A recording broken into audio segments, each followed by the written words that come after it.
Welcome to bird media. నేను మీ పవన్ కృష్ణమూర్తి. జగన్మోహన్ రెడ్డి గారు నిన్న ఏబిఎన్ ఆర్కేకి సంబంధించిన ఆ అంశం మీద ఒక ట్వీట్ వేశారు. రేపు వైఎస్ జగన్మోహన్ రెడ్డి మీ భార్యలు కాదని చెప్తే మీరు దాన్ని నమ్మి మీ సొంత భార్యలను అక్షరులుగా భావించి మళ్ళీ పెళ్లి సంబంధాలు చూసే స్థాయికి దిగజారిపోతారు. అంతగా వెన్నెముక లేని నాయకులు వైఎస్ఆర్ కాంగ్రెస్ పార్టీలో ఉన్నారు అంటూ వేమూరు రాధాకృష్ణ ఏబిఎన్ ఆంధ్రజ్యోతి ఛానల్లో వ్యాఖ్యానించారు. మహిళలను ఉద్దేశించి ఇలాంటి అసహ్యకరమైన దిగజారిన భాషను ఉపయోగించడం, వారిని రాజకీయ చర్చల్లోకి రావడం విమర్శ కానే కాదు. ఆ వ్యాఖ్యలను మహిళలు అవమానపరచడమే కాకుండా వారిని కించపరిచేలా చేసిన దాడిగానే భావించాలి. ఎలాంటి వివక్షపూరిత జర్నలిజం చేస్తున్నారన్న దానిపై ఈ వ్యాఖ్యలు తీవ్రమైన ప్రశ్నలు లేవనెత్తుతున్నాయి. ఈ వ్యాఖ్యలను తీవ్రంగా ఖండిస్తున్నాం. ఇవి మహిళలను అవమానించడానికే కాదు, ప్రజల్లో మావిగన్ ప్రతిపాదన మీద జరుగుతున్న చర్చను దారి మళ్లించడానికి ఉద్దేశపూర్వకంగా చేసిన ప్రయత్నం. మావిగన్ ప్రతిపాదన రాజకీయంగా ఎదుర్కోలేక చంద్రబాబు ఆయన అనుకూలంగా ఉన్న మీడియా ప్రజల దృష్టిని మళ్లించే ప్రయత్నం చేస్తుంది. దీంట్లో భాగంగా తప్పుడు ప్రచారాలు చేయడం కాకుండా దూషణలకు కూడా దిగారు. శాంతియుతంగా నిరసనలు చేపట్టి రాధాకృష్ణపై కఠిన చర్యలు తీసుకోవాలని, క్షమాపణ చెప్పాలని డిమాండ్ చేసాం. ఇంత తీవ్రమైన వ్యాఖ్యలు చేసినప్పటికీ మా నాయకులు, కార్యకర్తలు ఎక్కడ హింసకు పాల్పడకుండా శాంతియుతంగా ప్రజాస్వామ్య విలువలను కాపాడుతూ అత్యంత సంయమనంతో వ్యవహరించారు. ఈ జుగుప్సాగర్ వ్యాఖ్యలను ఖండించకుండా చంద్రబాబు, నారా లోకేష్, పవన్ కళ్యాణ్ ఈ వ్యాఖ్యలకు మద్దతు ఇవ్వడం మహిళల పట్ల వారికి ఉన్న అవమానకర ధోరణి, ద్వేషభావాన్ని చూపిస్తోంది. రాధాకృష్ణపై తక్షణ చర్యలు తీసుకోవాలని డిమాండ్ చేస్తున్నాం. మా బాధ్యతారహిత విషపూరిత వ్యాఖ్యలను సమర్థించిన నాయకుల వైఖరిని మేము తీవ్రంగా ఖండిస్తున్నాం. ఇది నిన్న వేసినటువంటి ట్వీట్. అంటే ఇంగ్లీష్లోనూ ఇటు తెలుగులో కూడా చాలా పెద్ద కంటెంట్ వేశారు. దీని మీద ఇంకా సోషల్ మీడియాలో చర్చ మొదలైంది. చర్చ మొదలైన తర్వాత డీటెయిల్డ్గా ఒక్కొక్క దానికి జగన్మోహన్ రెడ్డి గారు ఈ సోది ట్వీట్లు పెట్టడం మానేసి కరెక్ట్గా మాట్లాడితే బాగుండేదేమో అంటూ ఒక మెసేజ్ సర్క్యులేట్ అవుతుంది చాలా బలంగా.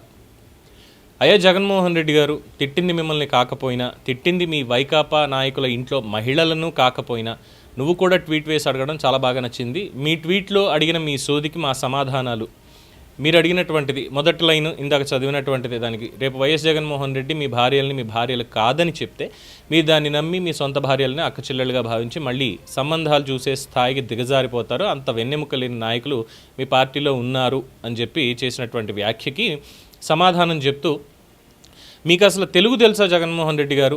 అందులో మహిళలనా లేక మీ మూర్ఖపు నిర్ణయాలని ప్రశ్నించలేని మీ పార్టీ నాయకులనా తిట్టింది? మీకు తెలుగు ఎవరు నేర్పించారు కానీ ఆ పండితుడిని అడగండి ఒకసారి. అయినా మహిళలను రాజకీయ చర్చలోకి లాగడం గురించి మీరు మాట్లాడితే జనం నవ్వుతారు. ఇంట్లో ఉండే భువనేశ్వర్ గారి గురించి అసెంబ్లీలో అసభ్యంగా మాట్లాడినప్పుడు ఆపకపోగా నవ్వలేదా దుర్యోధనుడిలాగా అని చెప్పి దీనికి సమాధానం అంటున్నారు. అలాగే మరి ఇక్కడ పవన్ కళ్యాణ్ గారి గురించి కూడా చెప్పుకోవాలి కదా. ఆ రోజు మరి దత్తపుత్రుడు అని చెప్పి మాట్లాడి జగన్మోహన్ రెడ్డి గారు ఎన్నో రకాల వ్యాఖ్యలు చేశారు కుటుంబానికి సంబంధించి. అలాగే ద్వారంపూడి చంద్రశేఖర్ రెడ్డి చేసినటువంటి వ్యాఖ్యలు, ఇవన్నిటికీ మరి వాళ్ళని ఆపకుండా సమాధానాలు, వాళ్ళని మీరు ఆగండి తప్పలా మాట్లాడకూడదు అని చెప్పకుండా అసెంబ్లీలో ఆ సీట్లో కూర్చుని నవ్వింది నిజం కాదా? ఇక తర్వాత లైన్కి ఈ వ్యాఖ్యలు తీవ్రంగా ఖండిస్తున్నాము. ఇవి మహిళలను అవమానించడానికి, మావిగన్ ప్రతిపాదన మీద జరుగుతున్న చర్చను దారి మళ్లించడానికి ఉద్దేశపూర్వకంగా ఈ ప్రతిపాదనని రాజకీయంగా ఎదుర్కోలేక చంద్రబాబు, ఆయన మీడియా ప్రజల దృష్టిని మళ్లించే ప్రయత్నం, అందులో భాగంగా తప్పుడు ప్రచారాలు కాకుండా ఇలాంటి దూషణలకు కూడా దిగారు అని. ఇక దీనికి సమాధానం, మీ పార్టీ మీ నిర్ణయాల వల్ల ఆంధ్రులు పడ్డ కష్టాల గురించి దేశ అత్యున్నత సభల్లో చర్చ జరుగుతున్నటువంటి సమయంలో ఒక ఫ్యాక్షన్ మనస్తత్వంతో గన్ అని పేరులో చేర్చి డైవర్షన్ పాలిటిక్స్ చేస్తున్న లాగా, అంటే ఆ పదం బాగోదు వాడితే, మీరు చేసిన ఆ ప్రతిపాదనకి జనం పగలబడి నవ్వుతున్నారు. మీ ఆస్థాన వెబ్సైట్ల నుండి అనలిస్టుల వరకు మిమ్మల్ని చేత్కరించుకుంటూ ఉంటే దాన్ని ఆపడానికి మళ్ళీ డైవర్షన్ రాజకీయం తెలివున్న వాడేవాడైనా చేస్తాడా? ఇది దానికి సమాధానం.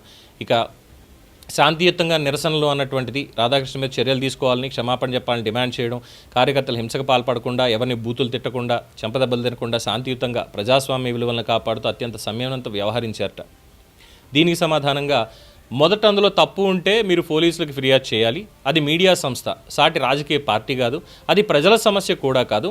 హింసకి పాల్పడకుండా అత్యంత సంయమనంతో ఉన్నామంటున్నారు. తోకజాడించుంటే అక్కడ ఏం బాచేవని తెలీదు.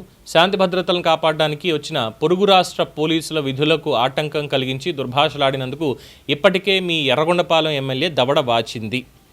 ఇక తర్వాత ఈ వ్యాఖ్యల్ని ఇవి ఖండించకుండా చంద్రబాబు, లోకేష్, పవన్ కళ్యాణ్ మద్దతు ఇవ్వడం మహిళల పట్ల వారికి ఉన్న అవమానకర ధోరణిని చూపిస్తోంది. రాధాకృష్ణ మీద తక్షణ చర్యలు తీసుకోవాలని డిమాండ్.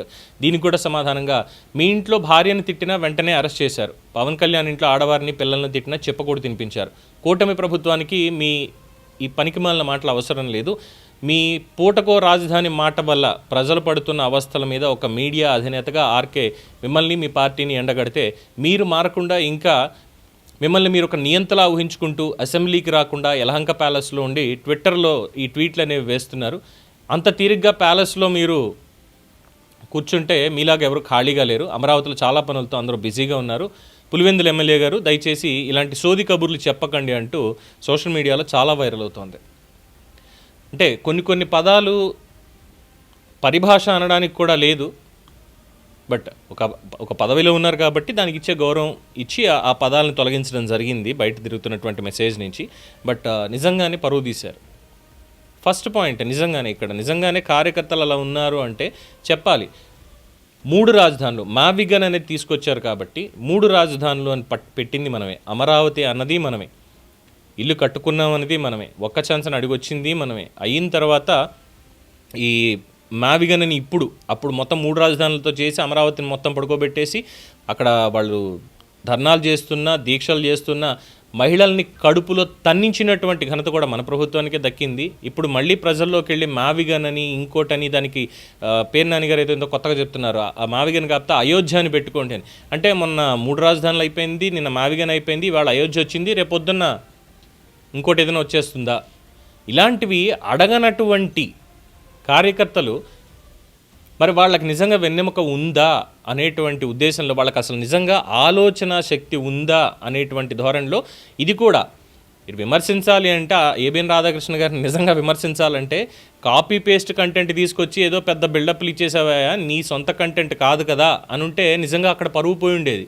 బట్ ఈరోజు ఏమైపోయింది, నిజంగా ఆయన ఏదో మమ్మల్ని తిట్టేశాడు, మా ఇంట్లో ఆడవాళ్ళని అవమానించేశాడు అనేటువంటి మీరు నెరేటివ్ బయట పెట్టి, మీ నెరేషన్ మీది బయట పెట్టుకొని నిజంగానే మాకు తెలివితేటలు లేవు, అందులో ఆయన ఏమన్నాడో ఎవరినన్నాడో అసలు అది ఎక్కడదో అనేది కూడా మేము ఆలోచించట్లేదు అన్నట్టుగా నిజంగానే ఆయన చెప్పిందే అంటే ఆలోచించకుండా జగన్మోహన్ రెడ్డి ఉస్కో అంటే డిస్కో అన్నట్టుగా ముందుకెళ్ళిపోయి చేస్తున్నారు అనేటువంటి ఉద్దేశం అందులో ఉందని చాలామంది వ్యాఖ్యానిస్తున్నారు.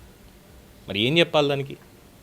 లేనటువంటి దాన్ని అంటే ఒక్క దాంట్లో కూడా సార్ మనం 3 రాజధానులు అన్నాం, లేదమ్మా 3 రాజధానులు కాదు, ఇగో దీనికి ఇలా చేయాలి. మరి అప్పుడే చెప్తే ఈసారి ఓడిపోయి ఉండే వాళ్ళం కాదు కదా, 11 ఓట్లు వచ్చేవి కాదు, 11 సీట్లు వచ్చేవి కాదు కదా అని అడగడానికి కూడా ధైర్యం లేదా?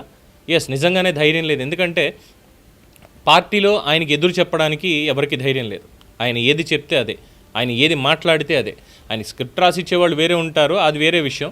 మరి వారు చేస్తున్నటువంటిదా, వారు చెప్తున్నటువంటివి అన్ని ఈయన ఫాలో అవుతున్నాడా, లేదంటే ఈయనదే మిగతా వాళ్ళు ఫాలో అయ్యి ఇలాగే వెళ్ళిపోతున్నారా? ప్రతిసారి ఇదే మాట. అధికారంలో రాకముందు నుంచి, ప్రతిపక్షంలో ఉన్నట్టు నుంచి 2014 సంవత్సరం నుంచి కూడా ఇదే మాట. 12 సంవత్సరాలు అవుతుంది.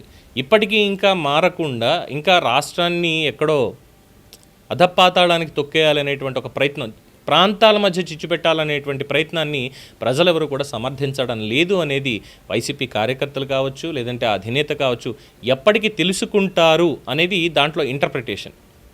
కానీ దాన్ని తీసుకొని ఇగో మమ్మల్ని, మా ఇంట్లో ఆడవాళ్ళని ఇంతలా